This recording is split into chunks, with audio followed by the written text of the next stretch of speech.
सर्वांना नमस्कार। आज महाराष्ट्र निवास आणि महाराष्ट्र मंडळ या कोलकातामधल्या 100 वर्षापेक्षा जास्त इतिहास असलेल्या या संस्थेमध्ये या ठिकाणी उपस्थित आमचे सहकारी उत्तर प्रदेशचे माजी खासदार आणि भाजपचे नेते संगमलाल गुप्ताजी,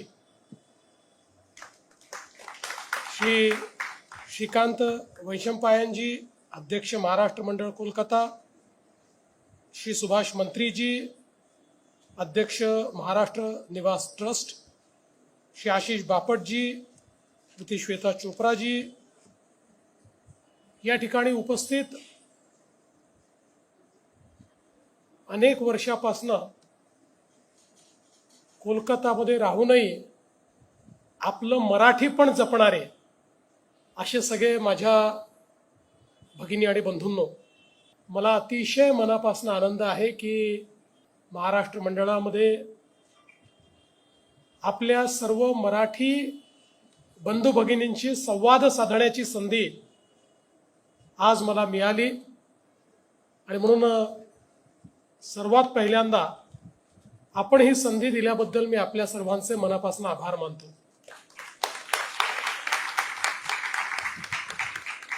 आपल्याला या गोष्टीची कल्पना आहे की मराठी माणसाने नेहमी वैश्विक विचारच केलाय। ज्ञानेश्वर माऊलींनी पसायदान मागताना ते केवळ महाराष्ट्रापुरतं मागितलं नाही, मराठी माणसापुरतं मागितलं नाही, तर अखिल विश्वाकरता त्यांनी पसायदान मागितलं। आणि छत्रपती शिवरायांनी स्वराज्य निर्माण करताना केवळ मराठी माणसाचा विचार केला नाही, तर मोगलांच्या जोखडातनं मातृभूमीला स्वतंत्र कसं करता येईल याचा विचार करून स्वराज्याची निर्मिती केली। आणि त्यानंतर जवळपास 1 शतकापेक्षा जास्त काळ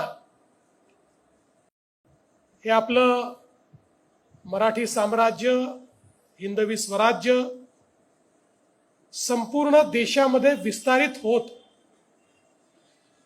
अफगाणिस्तानपर्यंत गेलं। हा इतिहास देखील आपण सर्वांनी बघितलेला आहे। आणि मी नेहमी असं सांगतो की मराठी माणूस हा कधी संकुचित विचार याकरता करू शकत नाही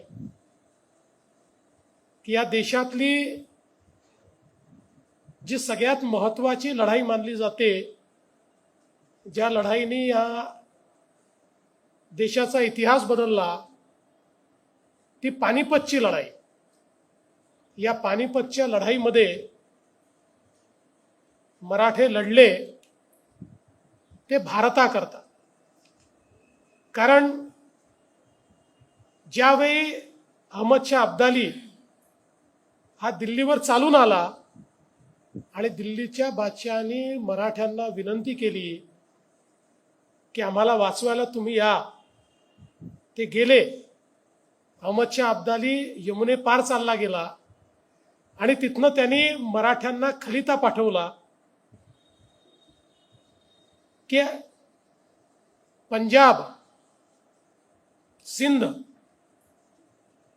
आणि बलुचिस्तानचा जो भाग आहे, हा भाग माझा आहे हे तुम्ही मान्य करा आणि उर्वरित संपूर्ण भारत तुमचा आहे हे मी मान्य करतो, अशा प्रकारचा आपण तह करू। पण मराठ्यांनी सांगितलं, भारताची 1 इंच भूमी देखील तुला देणार नाही। आणि त्या ठिकाणी पानिपतची लढाई लढण्याकरता यमुना पार जाऊन त्या ठिकाणी ती लढाई मराठे लढले। अर्थात त्या लढाईमध्ये हिंदवी स्वराज्याचं, मराठ्यांचं खूप मोठं नुकसान झालं। लाखो लोक त्या ठिकाणी मृत्युमुखी पडले। पण त्यानंतर 10च वर्षामध्ये पुन्हा एकदा माजी शिंदेंनी दिल्ली जिंकून दाखवली। त्यामुळे भारताच्या इतिहासामध्ये 2 वेळा दिल्ली जिंकणारे, ब्रिटिशांच्या पूर्वी 2 वेळा दिल्ली जिंकणारे फक्त मराठी लोक आहेत। हे देखील आपण सगळ्यांनी लक्षात घेतलं पाहिजे. आणि आपल्याला कल्पना आहे की अहमदशाह अब्दालींनी त्यानंतर नानासाहेबांना एक पत्र लिहिलं आणि त्यात सांगितलं, मी विजयानंतर तिथे थांबलो नाही, कारण ज्या प्रकारे मराठे लढले, मला असं वाटतं की या युद्धाचं मला दुःख आहे आणि म्हणून मी त्या ठिकाणी थांबलो नाही, अशा प्रकारची भावना शत्रूने देखील व्यक्त केली. आणि म्हणूनच देशाच्या कानाकोपऱ्यापर्यंत आज आपल्याला मराठी जन हे सगळीकडे पाहायला मिळतात. याचं कारण त्या वेळच्या परिस्थितीप्रमाणे मोठ्या प्रमाणात लढणारा समाज किंवा सगळे व्यवहार सांभाळणारा मराठी समाज हा त्या ठिकाणी बसला. आणि आज आपण पाहतोय की सगळ्यात महत्त्वाचं काही असेल तर आपण सगळे लोक बंगालमध्ये, कोलकातामध्ये या ठिकाणी निवासी असलात तरी आपण मराठी संस्कृती सोडलेली नाही. अर्थातच एकीकडे बंगालची जी संस्कृती आहे तीही आपण अंगीकारली, पण त्याच वेळी या ठिकाणी मराठी सण, मराठी वेगवेगळ्या प्रकारचे जे आपल्या परंपरा आहेत त्या जिवंत ठेवण्याचं काम हे आपण सगळ्यांनी केलेलं आहे. आणि म्हणूनच मी खरं म्हणजे आपल्या सर्वांचं अतिशय मनापासनं या ठिकाणी अभिनंदन करतो. आमचे काही नागपूरकर देखील इथे आहेत, त्यांनाही इतिहासाची आठवण करून देतो की रघुजीराजे भोसले नागपूरचे यांनी बंगाल जिंकला होता आणि या बंगालला त्या काळामध्ये मुघलांपासून वाचवण्याचं काम हे रघुजीराजेंनी केलं होतं. आणि निश्चितपणे मला असं वाटतं की आज या निवडणुकीच्या काळामध्ये ज्यावेळेस मी आपल्यापर्यंत आलो आहे त्यावेळी तोच देशभक्तीचा विचार हा आपण सर्वांनी जागृत ठेवावा ही विनंती करण्याकरता आलो आहे. आपण अनेक वर्ष बंगालची वाटचाल बघितली आहे. आपल्याला कल्पना आहे की आज देशाची आर्थिक राजधानी ही मुंबई आहे. Financial, commercial and entertainment capital म्हणून मुंबईकडे आपण पाहतो. आज देशाचं इंडस्ट्री मॅग्नेट हे महाराष्ट्र आहे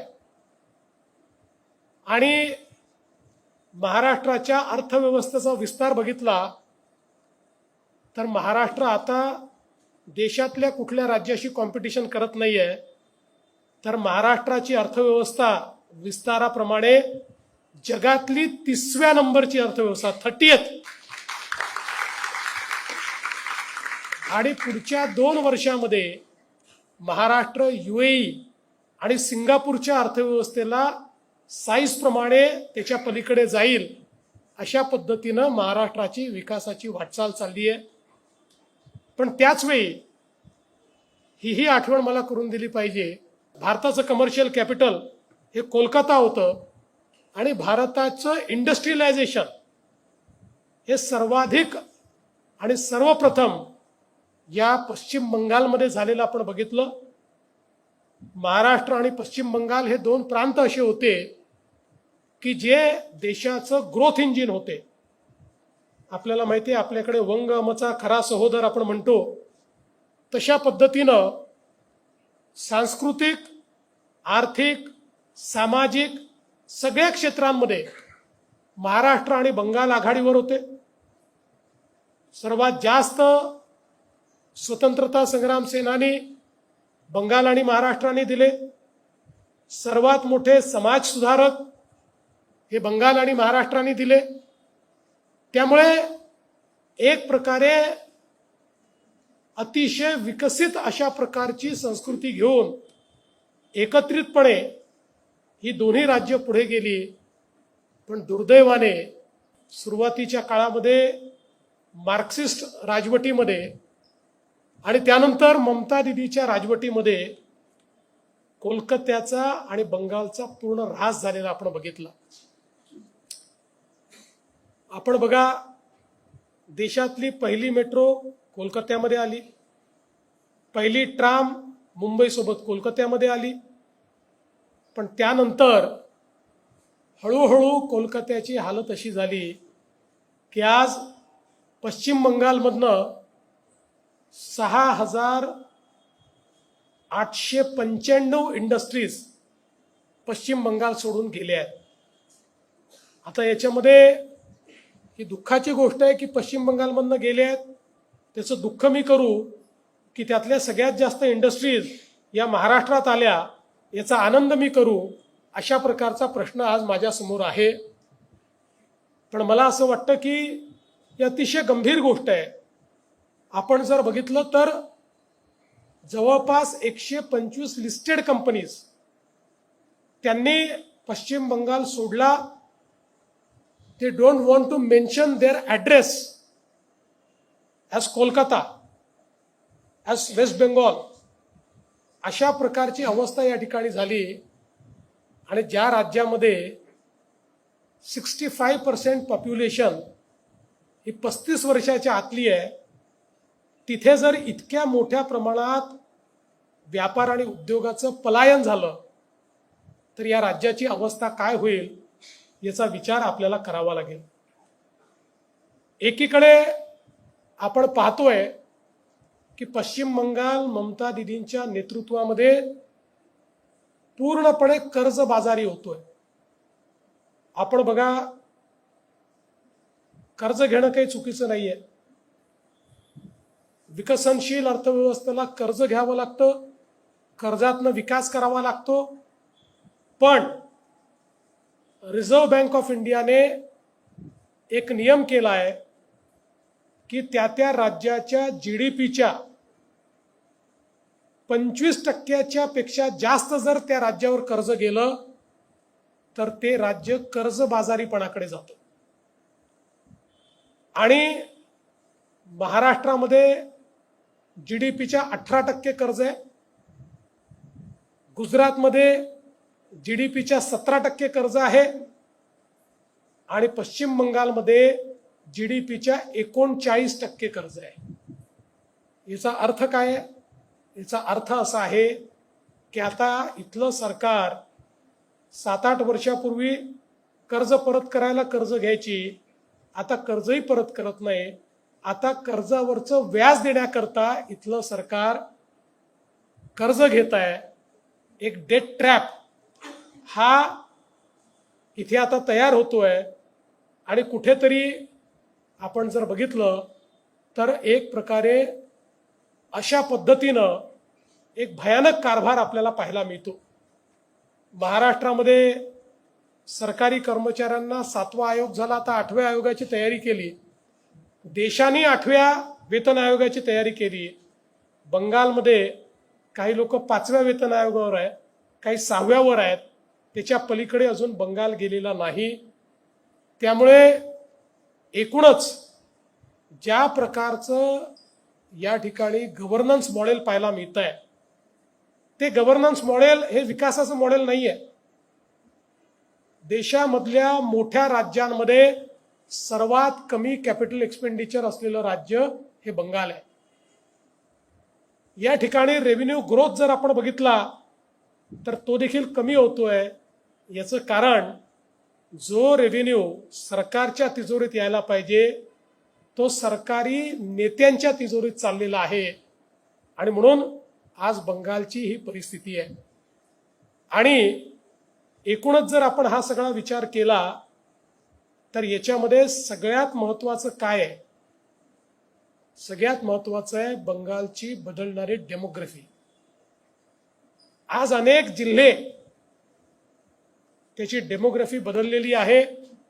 अनेक जिल्ह्यांमध्ये हिंदू मायनॉरिटीमध्ये गेलेला आहे.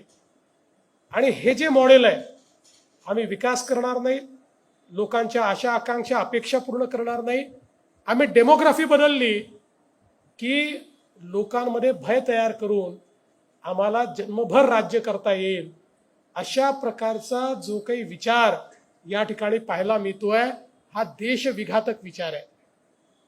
आज ज्यावेळी आम्ही या घुसखोरांना मुंबईतनं बाहेर काढून पुन्हा बांगलादेशमध्ये पाठवतो, त्यावेळी हे आले कसे याचा ज्यावेळेस आम्ही तपास करतो तर बरोबर बंगालमध्ये येतात. बंगालमध्ये TMCच्या कुठल्या तरी नेत्याला पकडतात, काही थातूरमातूर कागदपत्र तयार करतात आणि ती कागदपत्र घेऊन मुंबईमध्ये, दिल्लीमध्ये, मोठ्या शहरांमध्ये जाऊन आणि त्या ठिकाणी बेमालूमपणे त्या ठिकाणी मिसळून जातात. आणि मग यांना देशाबद्दल प्रेम नाही, समाजाबद्दल प्रेम नाही, कुठल्याच प्रकारचं प्रेम नसल्यामुळे आपल्या सर्व्हायव्हल करता जेवढ्या इल्लिगल ॲक्टिव्हिटीज करता येतील किंवा जेवढ्या इल्लिगल ॲक्टिव्हिटीजला मदत करता येईल ते ही सगळी मंडळी करतात. म्हणजे एक प्रकारे देशाच्या सुरक्षेला कुठेतरी त्या ठिकाणी अडचणीत आणण्याचं काम हे आपल्याला इथे होताना दिसतंय. आणि म्हणून आज बंगालच्या निवडणुकीकडे बघत असताना केवळ एखाद्या राज्याची निवडणूक म्हणून बघता येणार नाही. बंगाल सुरक्षित राहिला तर देश सुरक्षित राहील. बंगालमध्ये घुसखोरी कमी झाली तर देशातली घुसखोरी कमी होईल.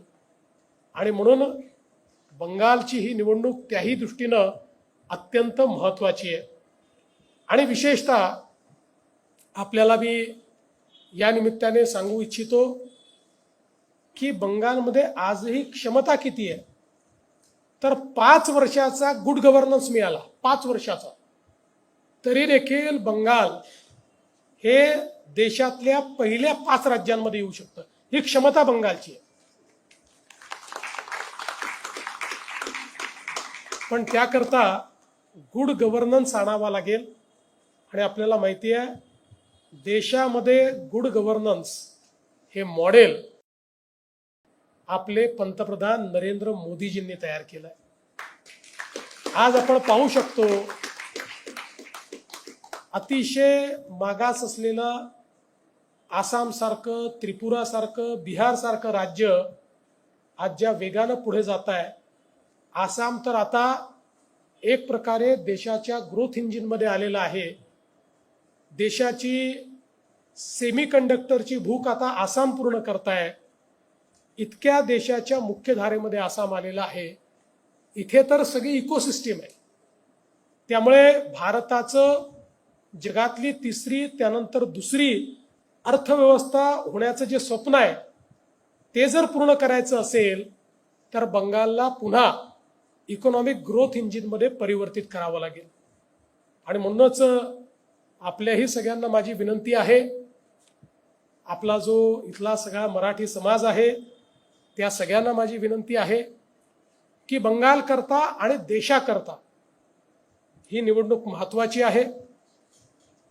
या निवडणुकीमध्ये मतदानाला तर सगळ्यांनी गेलंच पाहिजे आणि अर्थातच गेल्यानंतर परिवर्तनाकरताच मतदान केलं पाहिजे. हे मतदान देशहिताचं मतदान असणार आहे. आणि मला विश्वास आहे की ज्या मराठी माणसाने आपल्या भरोशावर 100 वर्षापूर्वी इतक्या इमारती उभ्या केल्या आणि सातत्याने त्या चालवल्या, या परिवर्तनाच्या लढाईमध्ये राष्ट्रवादी शक्तींचा साथ आमचा मराठी माणूस निश्चितपणे देईल, हा विश्वास मला आहे. मी जाता जाता एकच गोष्ट सांगतो की आपण केलेलं काम खूप उत्तम आहे आणि 100 वर्ष या सगळ्या गोष्टी तुम्ही चालवतात. त्यामुळे महाराष्ट्राचा मुख्यमंत्री म्हणून, मराठी माणसाचा आणि मराठी भाषेचा सेवक म्हणून मी आपल्याला या ठिकाणी एवढंच सांगू इच्छितो. आपण सांगितलं आता संकट पुष्कळ आली, कोविड नंतर बरीच संकट आली. या संकटातनं बाहेर निघण्याकरता महाराष्ट्र आणि मी तुमच्या पाठीशी उभा आहे.